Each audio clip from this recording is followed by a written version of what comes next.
എൻ്റെ വിനീതമായ നമസ്കാരം. ഈ എപ്പിസോഡിൽ യോഗയുടെ അടിസ്ഥാന പ്രമാണങ്ങളെ അധികരിച്ച് അരമണിക്കൂറുള്ള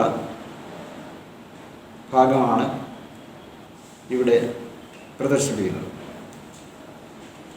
പ്രായഭേദമന്യേ എല്ലാവർക്കും ചെയ്യാൻ പറ്റുന്ന രൂപത്തിലാണ് ഇത് ചിട്ടപ്പെടുത്തിയിട്ടുള്ളത്. ശരീരത്തെ യോഗശാസ്ത്രം പഞ്ചകോശ അടിസ്ഥാനത്തിൽ വിശദീകരിച്ചിട്ടുണ്ട്. പ്രാണമയ കോശം, മനോമയ കോശം, അന്നമയ കോശം, വിജ്ഞാനമനോകോശം, ആനന്ദമയോകോശം. അന്നമയ കോശം എന്ന് പറഞ്ഞാൽ നമ്മുടെ ശരീരം തന്നെയാണ്. ശരീരത്തിന് രണ്ട് ഭാഗമുണ്ട്: പുറം ശരീരവും അകം ശരീരവും. അകം ശരീരം നന്നായി പ്രവർത്തിക്കുമ്പോഴാണ് പുറം ശരീരം നന്നായിട്ടിരിക്കുന്നത്. സാധാരണ മനുഷ്യർ പുറം ശരീരത്തിൻ്റെ ഭംഗിയാണ് നോക്കുന്നത്. അകം ശരീരം നല്ലതുപോലെ പ്രവർത്തിക്കുന്നില്ലെങ്കിൽ പുറം ശരീരം കാണാൻ കൊള്ളാത്ത അവസ്ഥയിലോട്ട് പോകും. മനോമയ കോശം എന്ന് പറഞ്ഞാൽ മനസ്സ് തന്നെയാണ്. അത് സൂക്ഷ്മ ശരീരമാണ്. മനസ്സ് എന്ന് പറയുന്ന ഒരു അവയവം നമ്മുടെ ശരീരത്തിലില്ല, പക്ഷേ മനസ്സുണ്ട്. അത് ബാറ്ററി പ്രവർത്തിപ്പിക്കുമ്പോൾ വരുന്ന കറണ്ട് പോലെയാണ്. ശരീരത്തിൻ്റെ അന്നമയ കോശങ്ങളെല്ലാം ചേർന്ന് പ്രവർത്തിക്കുമ്പോൾ മനോമയ കോശം ഉണർന്ന് പ്രവർത്തിക്കാൻ തുടങ്ങും. പ്രാണമയ കോശം എന്ന് പറഞ്ഞാൽ പ്രാണൻ തന്നെയാണ്. പ്രാണൻ ഇലക്ട്രിസിറ്റി പോലെയാണ്. നല്ല ശക്തി പ്രാണനുണ്ട്, പക്ഷെ കാണാൻ പറ്റില്ല. പ്രാണനില്ലെങ്കിൽ അന്നമയ കോശവുമില്ല, മനോമയ കോശവുമില്ല. പ്രാണനെക്കുറിച്ച് സാധാരണ മനുഷ്യർ ചിന്തിക്കുന്നത് പ്രാണൻ പോകാൻ പോകുന്ന സമയത്താണ്. അപ്പോഴത്തേക്കും ബോധമനസ്സ് മറിഞ്ഞു പോകും, പിന്നെ ചിന്തിക്കാൻ സമയം കാണില്ല. ഈ ശാസ്ത്രമനുസരിച്ച് സാധാരണ മനുഷ്യർ പ്രാണനെക്കുറിച്ച് കൂടി ചിന്തിക്കാൻ തുടങ്ങിയാൽ അവരുടെ മനോമയ കോശം സ്ഥിരതയിലോട്ട് വരും. അപ്പോൾ മനപ്രയാസം, സ്ഥിരത അവർക്ക് കൈവരുന്നതാണ്. വിജ്ഞാനമയ കോശം എന്ന് പറഞ്ഞാൽ അറിവ് തന്നെയാണ്.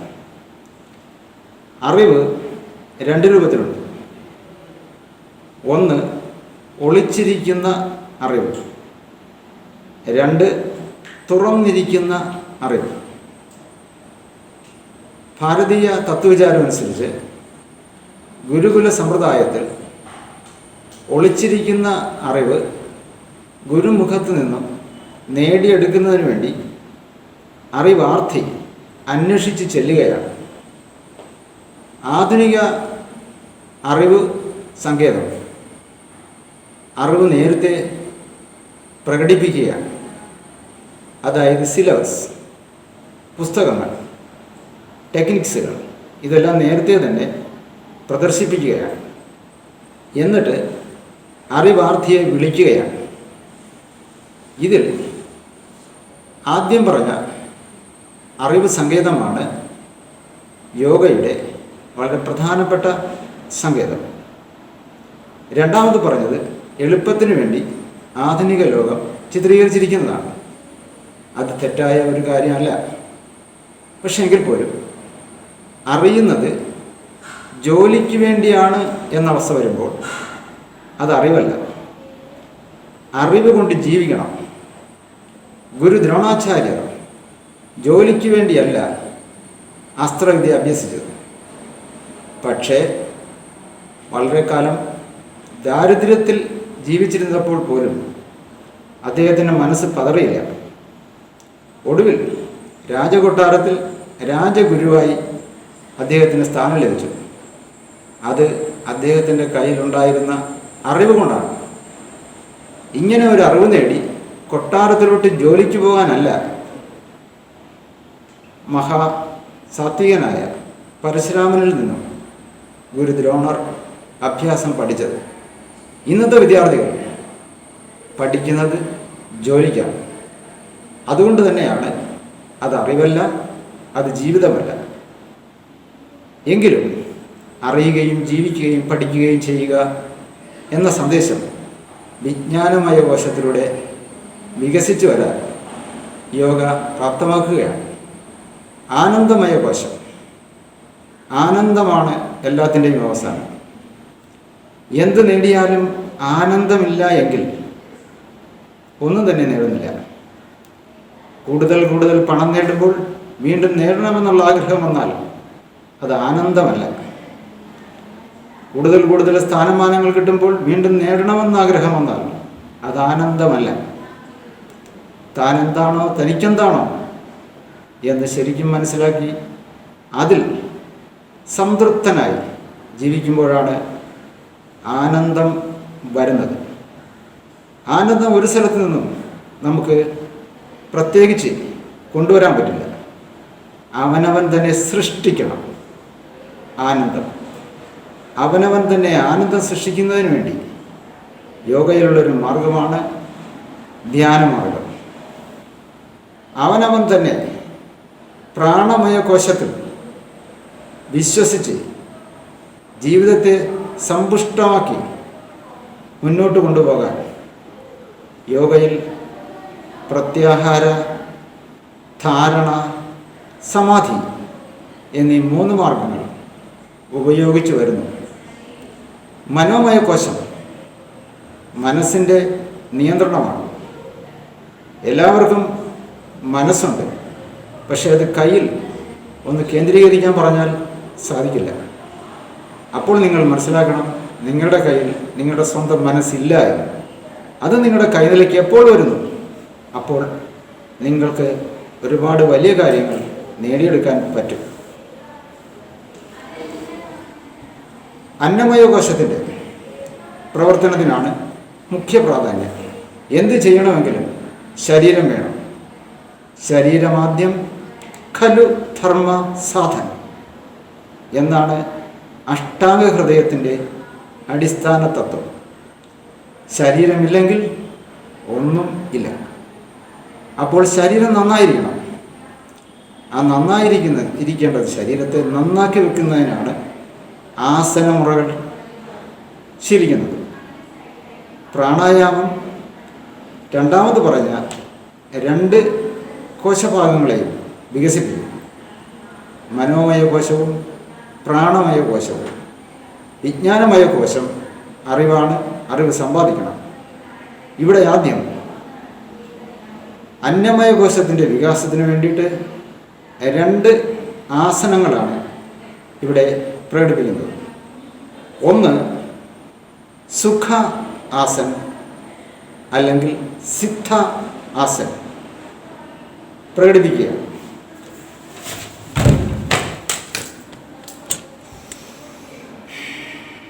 നേരെ ഇങ്ങനെ ഇരുന്ന് ഒരു കാലെടുത്ത് ഇങ്ങനെ ചവിട്ടി വെച്ചു, മറ്റേ കാലെടുത്ത് അതിൻ്റെ അകത്തോട്ട് വെച്ചു.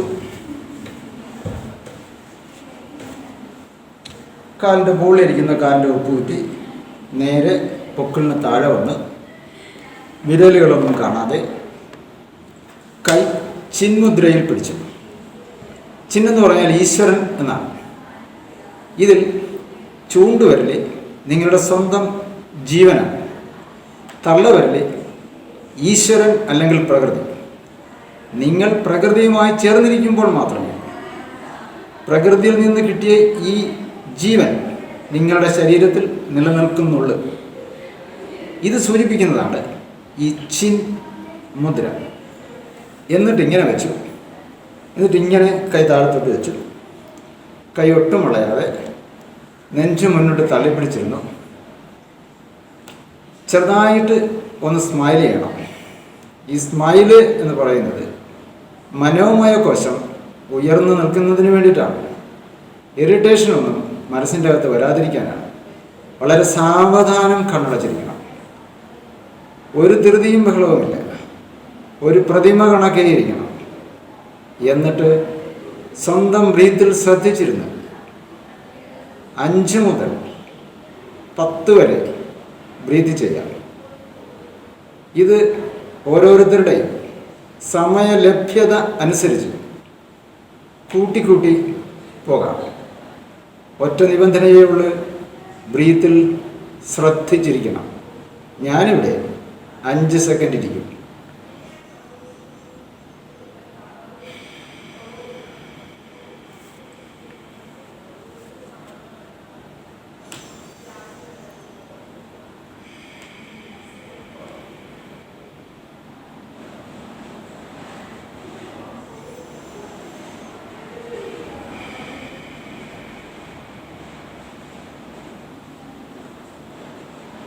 കണ്ണ് തുറന്ന് കാല് നീട്ടി വെച്ച് ഇപ്പുറത്തെ സൈഡിൽ ചെയ്യാം.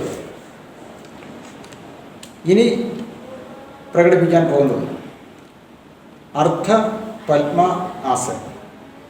ഒരു കാലം മുടക്കി മുകളിലോട്ട് കയറ്റി വെക്കണം. അതിൻ്റെ മുട്ട് ഫ്ലോറിൽ തന്നെ ഇരിക്കണം. ആവശ്യത്തെ കൈ പൊക്കിളി വെച്ചിട്ട് മറ്റേ കൈ ഇങ്ങനെ വെക്കണം. എന്നിട്ട് നേരെ നോക്കിയിരുന്ന് ബ്രീത്ത് ചെയ്യണം. ഒന്നിച്ചിരിക്കണം.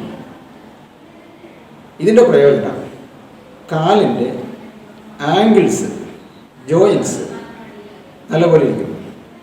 കാൽമുട്ട് വേദന, കാൽ വണ്ണ വേദന, ഇളുക്ക് വേദന എന്നിവയ്ക്കൊരു പരിഹാരമാകും. മസിലിൻ്റെ കുറച്ച് സ്ട്രെച്ചിങ് വരും. ഇങ്ങനെ ഇരിക്കുന്നത് 5 മുതൽ 10 വരെ സെക്കൻഡ് പ്രൈമറി. അത് കഴിഞ്ഞിട്ട് 1 മിനിറ്റ് വരെ കൂട്ടി ഓരോ ദിവസവും ചെയ്യാം. ആദ്യത്തെ സൈഡ് ചെയ്യുന്ന അത്രയും തന്നെ അടുത്ത സൈഡ് ചെയ്യണം. അപ്പോൾ ആ കൈ ആദ്യം നമ്മൾ നേരെ നോക്കിയിരുന്ന് ബ്രീത്ത് ചെയ്തു.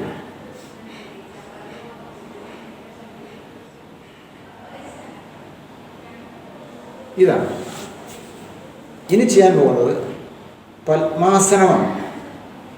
കാലിൻ്റെ എല്ലാ ആംഗിൾസും നല്ലപോലെ വർക്ക് ചെയ്യുകയും പൃഷ്ഠഭാഗം ഉറച്ചിരിക്കുമ്പോൾ ഫിസിക്കൽ ലെവലിൽ കറക്റ്റായിട്ട് കിട്ടുകയും ചെയ്യുന്നതിന് വേണ്ടിയിട്ട് നമ്മളുടെ മൂലാധാര ചക്രം, അതായത് നട്ടെല്ലിൻ്റെ എത്തിയ അറ്റം ഉണർന്നു കിട്ടാനും ഈ ആസനം പ്രയോഗിക്കുന്നുണ്ട്.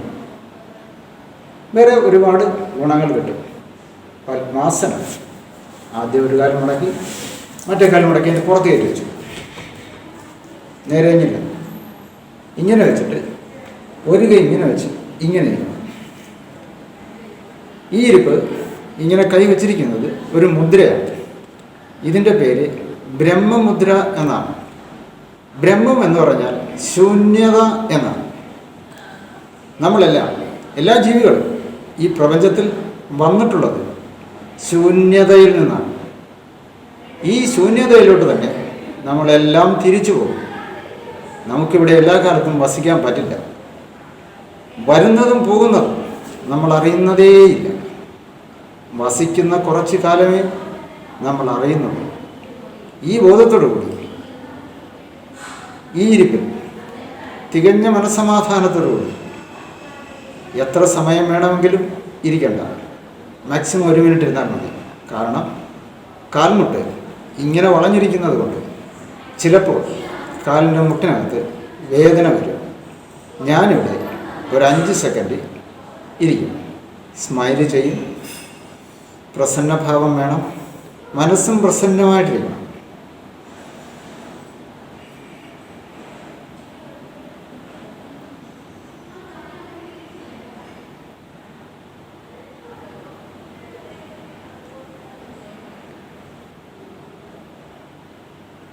ഇങ്ങനെ ഇരുന്നതിന് ശേഷം കാല് നീട്ടി വെക്കാം. ഇനി പത്മാസനത്തിലിരുന്നു കൊണ്ട് തന്നെ അതിൻ്റെ അനുബന്ധ ആസനമായ ഉത്ഥിത പത്മം എന്ന ഐറ്റമാണ്. ഇത് പത്മാസനത്തെ പൊക്കിപ്പിടിക്കുക എന്നാണ്. അങ്ങനെ പൊക്കി പിടിക്കുമ്പോൾ നമ്മുടെ വെയിറ്റും കൗണ്ടർ വെയിറ്റും നമ്മുടെ കയ്യിൽ തന്നെ ഇരിക്കും. അങ്ങനെ വരുമ്പോൾ നമുക്ക് ശരീരത്തിന് ലഘുത്വം കൂടും എന്ന് പറഞ്ഞാൽ ശരീരത്തിൻ്റെ വെയിറ്റ് നമുക്ക് അനുഭവപ്പെടാതിരിക്കും. രോഗം വരുമ്പോൾ ഇല്ലാത്ത വെയിറ്റ് ശരീരത്തിന് വരും. അപ്പോൾ ഒന്നിൽ ഇരിക്കേണ്ടി വരും, അല്ലെങ്കിൽ കിടക്കേണ്ടി വരും. ഊർജ്ജസ്വലമായിട്ടിരിക്കുമ്പോൾ ഇത് രണ്ടും നമുക്ക് ആവശ്യമില്ല. അങ്ങനെ ഊർജ്ജസ്വലതയോടെ ഇരിക്കും. രണ്ടാമത്തെ സംഗതി, വയറിൻ്റെ മസിൽസ് നല്ലതുപോലെ ആക്ടിവൈസ് ചെയ്യും എന്ന് പറഞ്ഞാൽ വയറ് നല്ല ഘടനയോടുകൂടി കിട്ടും. ഉദ്ധിത പൽവം, റൈറ്റ് ദ ലെഫ്റ്റ്. രണ്ട് കൈ ഇങ്ങനെ സൈഡിൽ വെച്ചു സ്ട്രൈറ്റ് ആക്കി പൊക്കി പിടിച്ചു. 1 2 3 4 5 6 7 8 9 10. താഴത്തോട്ട് വെച്ചു. മാറ്റാം. ഇത് തന്നെ തിരിച്ചും ചെയ്യാം. ഇനി ചെയ്യാൻ പോകുന്നത് വജ്രാസനം ആണ്. കാലുകൾക്ക് നല്ല ശക്തി കിട്ടുന്ന ഒരു ഐറ്റമാണ് വജ്രാസനം. ചെയ്യാൻ അല്പം ബുദ്ധിമുട്ടാണ്. പ്രായോഗികമായി ചെയ്ത് വിജയിപ്പിക്കുന്നതിന് നിരവധി ടെക്നിക്കുകളുണ്ട്. ഒരു ഗുരുമുഖത്ത് നിന്ന് അത് നന്നായിട്ട് പഠിച്ച് ചെയ്താൽ കാലിൻ്റെ തളർച്ച രോഗം വരാതിരിക്കാൻ സാധിക്കും. അതായത് വാതരോഗം. നെർവ് സിസ്റ്റത്തിന് തകരാറ് സംഭവിക്കുന്നത് കൊണ്ടുണ്ടാകുന്ന വാതരോഗം ഇതുകൊണ്ട് മാറത്തില്ല. നെർവ് സിസ്റ്റത്തിന് തകരാറ് സംഭവിക്കാത്ത വാതരോഗമുണ്ട്. അത് വരാതിരിക്കാൻ ഈ ഐറ്റം സഹായിക്കും. വജ്രാസനം.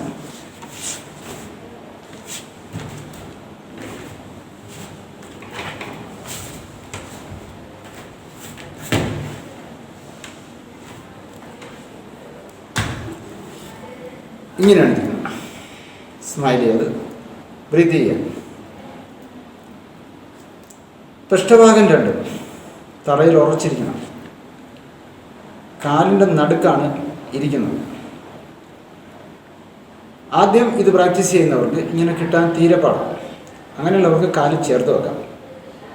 കാലിൻ്റെ പുറകുവശം എങ്ങനെ ഇരിക്കുന്നു എന്നുള്ളത് കാണേണ്ട സംഗതിയാണ്. അതിനുവേണ്ടി ഞാൻ തിരിഞ്ഞിരിക്കാൻ പോവുകയാണ്.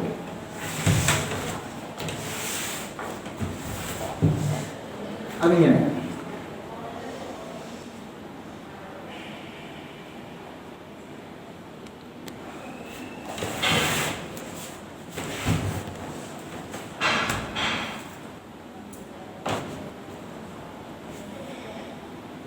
ഇതാണ് ഇതിൻ്റെ സൈഡ്.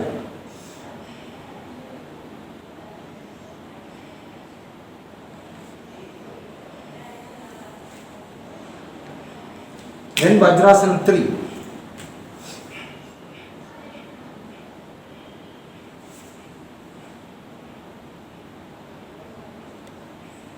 ഇതിങ്ങനെ ഒരു 10 ബ്രീത്ത് ചെയ്യണം. നല്ല പ്രാക്ടീസ് കിട്ടിയതിന് ശേഷം ഇങ്ങനെ പിടിച്ചിട്ട് പുറകോട്ട് ഇങ്ങനെ കിടക്കാം.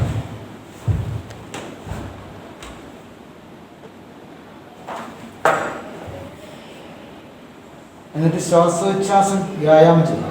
ശ്വാസം എടുത്ത് കൈ ബാക്കിലോട്ട് വെച്ചു, കളഞ്ഞ് ഫ്രണ്ടിൽ വെച്ചു, എടുത്ത് ബാക്കിലോട്ട് വെച്ചു, കളഞ്ഞ് ഫ്രണ്ടിൽ വെച്ചു. ഇങ്ങനെ 5 മുതൽ 10 എണ്ണം വരെ ചെയ്തിട്ട് പൊങ്ങിയിരിക്കുക. അതിനുശേഷം കൈ ഇങ്ങനെ വെച്ച് ഇവിടെ ഇങ്ങനെ വെക്കുക.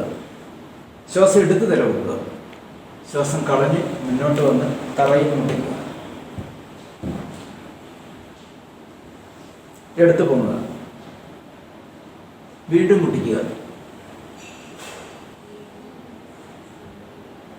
എടുത്ത് പൊങ്ങുക. ഇത്രയും ചെയ്തിട്ട് അപ്പുറം ഇപ്പുറം കൈ കുത്തി അടുപ്പിച്ച് കൊടുക്കുക. എന്നിട്ട് അതിൻ്റെ പുറത്തിരിക്കുക.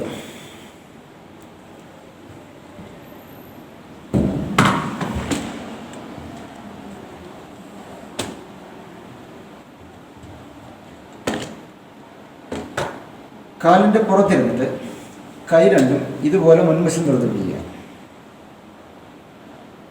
എന്നിട്ട് അതുപോലെ ബാക്കിൽ തുറന്നു പിടിക്കുക.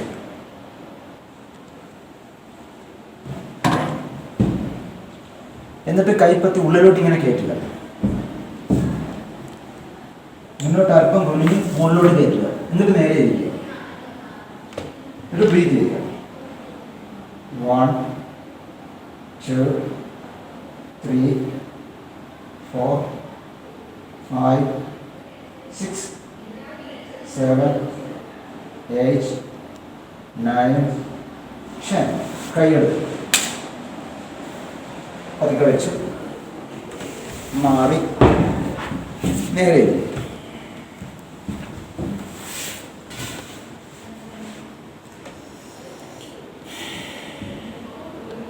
പുറകോട്ട് കിടക്കുമ്പോൾ നട്ടെല്ല് കൂടുതൽ ചേർന്നിരിക്കും.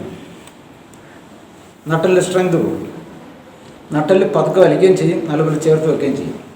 ഇത് രണ്ടും ചെയ്താണ് നട്ടെല്ലിൻ്റെ സ്ട്രെങ്ത് കൂടുന്നത്. പുറകോട്ട് കിടക്കുമ്പോൾ നട്ടെല്ല് കുറച്ചങ്ങോട്ട് ചേർന്നിരിക്കും. പിന്നെ ഉടനെ തന്നെ മുന്നോട്ട് എഴുന്നേറ്റിരുന്നിട്ട് മുന്നോട്ട് തല വെക്കുമ്പോൾ ശ്വാസം കളഞ്ഞിട്ടാണ് വെക്കുന്നത്. പുറകോട്ട് പോകുമ്പോഴേക്കും ശ്വാസം പതുക്കെ കളഞ്ഞ് കിടന്ന് ബ്രീത്തിങ് ആണ്.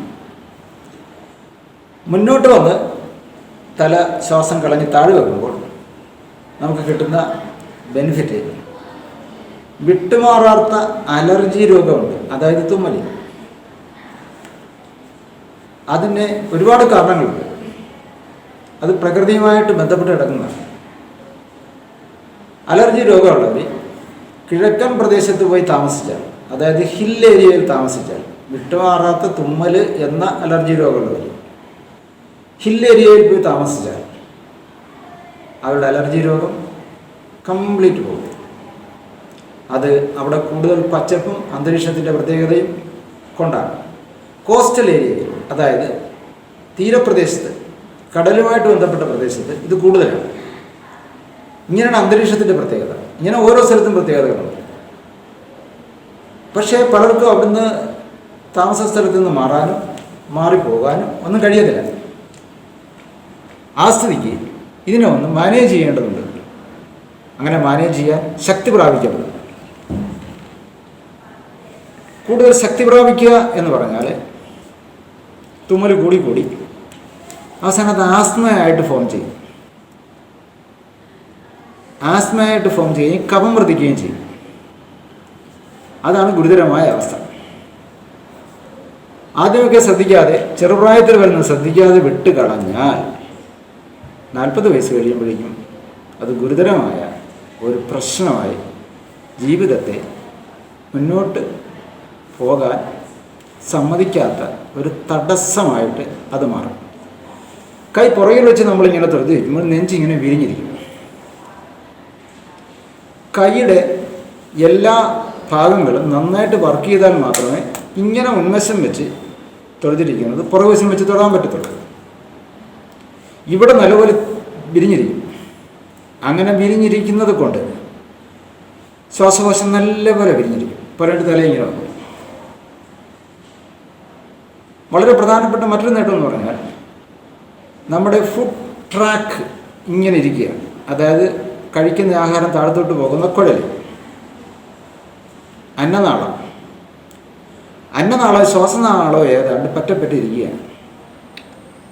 ഭക്ഷണം കഴിക്കുമ്പോൾ സംസാരിക്കുകയോ ടി വി കാണുകയോ മൊബൈൽ ഫോൺ ഉപയോഗിക്കുകയോ ഒക്കെ ചെയ്താൽ ചിലപ്പോൾ ഭക്ഷണാംശം ശ്വാസകോശത്തിലോട്ട് കയറി വരും.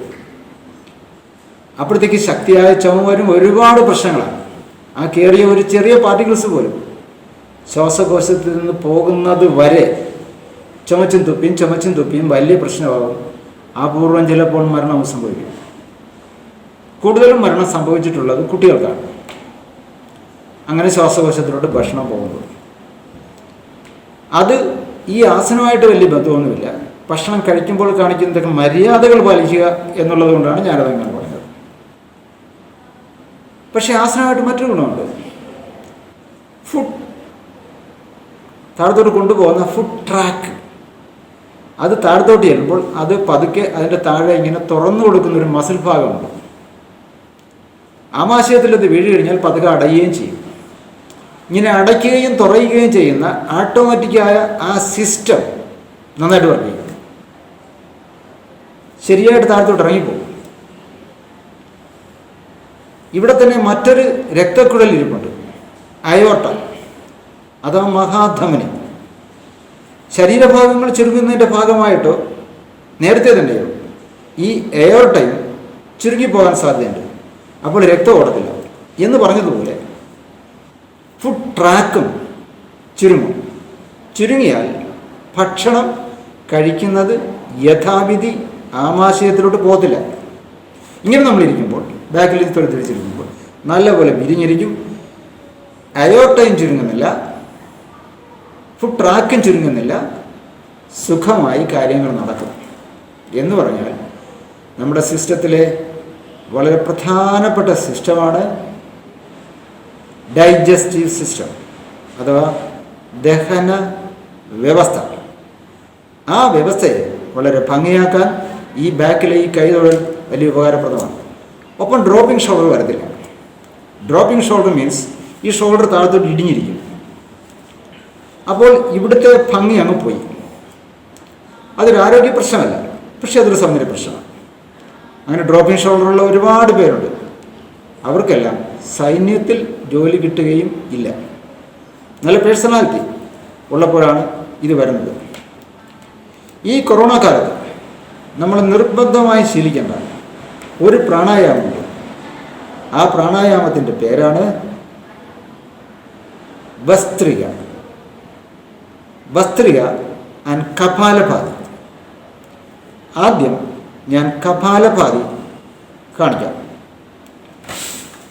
സുഖാസനത്തിലോ പത്മാസനത്തിലോ വജ്രാസനത്തിലോ അത് ചെയ്യാം. കപാലഭാതി പ്രാണായാമമാണ് കാണിക്കുന്നത്. ഇങ്ങനെ ഇരുന്ന് മൂക്കിൽ കൂടി ശ്വാസം എടുത്തിട്ട് തുമ്മിക്കളയണം.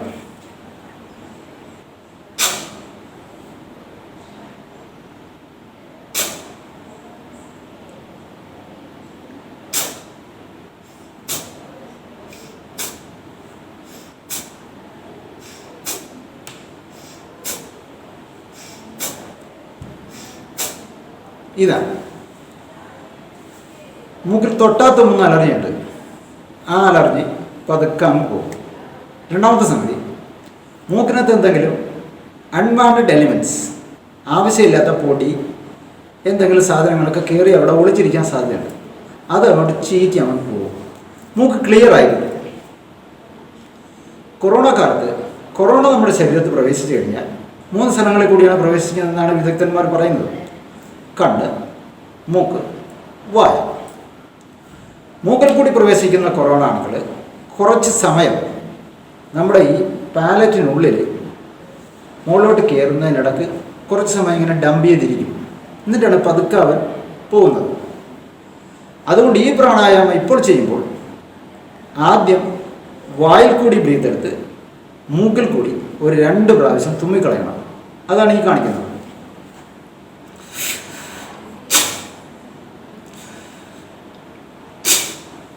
അപ്പോഴത്തേക്കും ഈ അണുക്കൾ ഇവിടെ പ്രവേശിച്ചിട്ടുണ്ടെങ്കിൽ അതങ്ങ് തുമ്മി അങ്ങോട്ട് പോകും. ഇത് എപ്പോഴും ചെയ്യേണ്ട ഒരു കൃത്യമാണ്.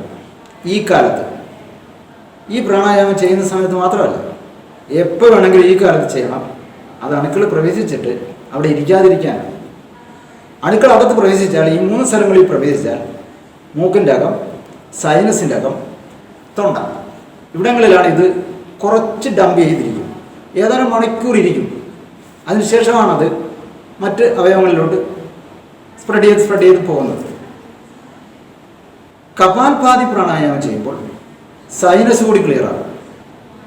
അവിടെയും ആ വാക്വത്തിൽ കയറി അണുക്കൾ ഡംപ് ചെയ്ത് അവൻ്റെ പണി ചെയ്ത് പിന്നെ ശ്വാസകോശത്തിലോട്ട് കയറി ഒക്കെ പോകുന്നതിനിടയിൽ അവനെ നമുക്കെടുത്ത് പുറത്ത് കളയാം.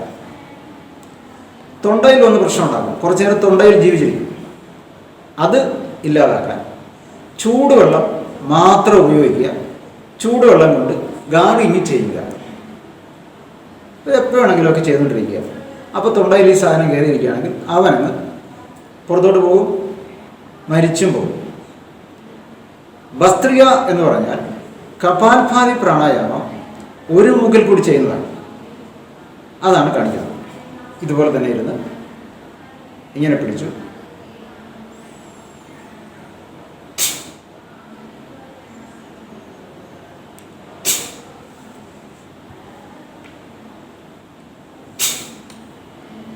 ആ മൂക്കിൽ കൂടി ശ്വാസം എടുത്ത് വേഗത്തിൽ തുമ്മിക്കളയുക. അടുത്ത മൂക്ക് പൊത്തി ആ മൂക്കിൽ കൂടി തന്നെ ശ്വാസം എടുത്ത് വേഗത്തിൽ കളയുക.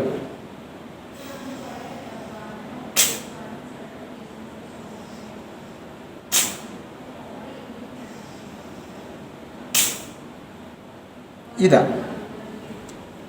എന്നിട്ട് സാധാ ബ്രീത്ത് ഒരു 2-3 സാധാ ബ്രീത്ത് ചെയ്യണം.